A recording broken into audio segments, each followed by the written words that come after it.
বললেন আমরা সবাই খুশি হব যদি ফিরে আসেন। আপনি কি বললেন সিএম কে? আমি তো বললাম যে আমার মেয়ে আমার ফিরে আসবেই, আমার মেয়ের মানে কিছু হয়নি, সে এখনো জীবিত আছেন। বললো হ্যাঁ আমরা সবাই চাই যে ফিরে আসবে। উদ্ধার কাজটা চালানোর জন্য কিছু বললেন? হ্যাঁ করছেন। আপনি কিছু বলেছেন? হ্যাঁ দিদি যখন আশ্বাস দিয়েছেন।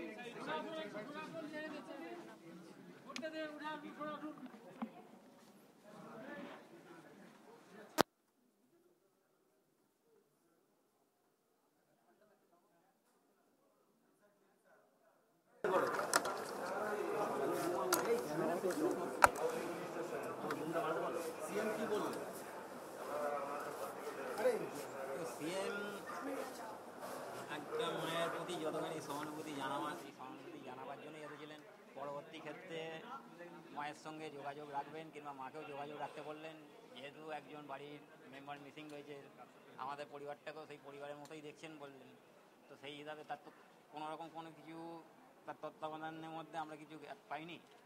তো সেই হিসাবে আমরা আগামী দিনে চেষ্টা করছি সবসময় মুখ্যমন্ত্রী মহাশয়ের সঙ্গে যোগাযোগ রাখবো, মায়ের সঙ্গে যোগাযোগ সবসময় থাকবে।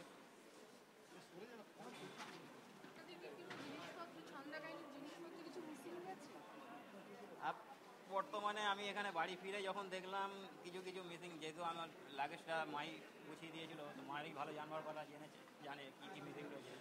তো আমি যদি ওইখানে থাকাকালীন জানতাম তখনই আমি খোঁজ করতাম। তো এই মুহূর্তে দেখলাম কিছু কিছু জিনিস কম পাওয়া যাচ্ছে, তো সেইগুলো বেস ক্যাম্প পর্যন্ত নিয়ে গেছিলো।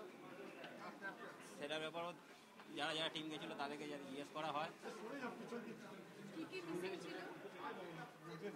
না না, আমরা তো সেইভাবে পার্টিকুলার বলতে পারবো না কী কী মিসিং রয়েছে। তো কিছু ডকুমেন্টারি রয়েছে যেগুলো হিমালয়ের ট্রেনিংয়ের সার্টিফিকেটগুলো ছিল, মানে এক একটা পরীক্ষার জন্য যেগুলো সার্টিফিকেটগুলো দেওয়া হয় পরে, এর জন্য। দেখুন কে কী উদ্দেশ্যপ্রণীতভাবে করেছে সেটা তো আমরা বুঝতে পারবো না, কার কী কাজে লাগবে ওইটা। আমার তো মনে হয় না এটা ছন্দ ছাড়া অন্য কারো কাজে লাগতে পারে। হতে পারে, সেটা তার ব্যক্তিগত ব্যাপার। কে কী কারণে কী উদ্দেশ্য নিয়ে করেছে সেটা তো আমরা বুঝতে পারবো না, তাহলে তো আমরা করবার আগেই নিয়ে রাখতাম।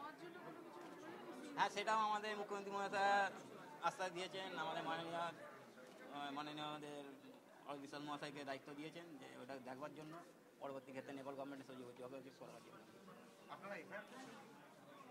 সেইটা এখন আলোচ্য বিষয়ে আমরা তো সরাসরি আর করতে পারবো না।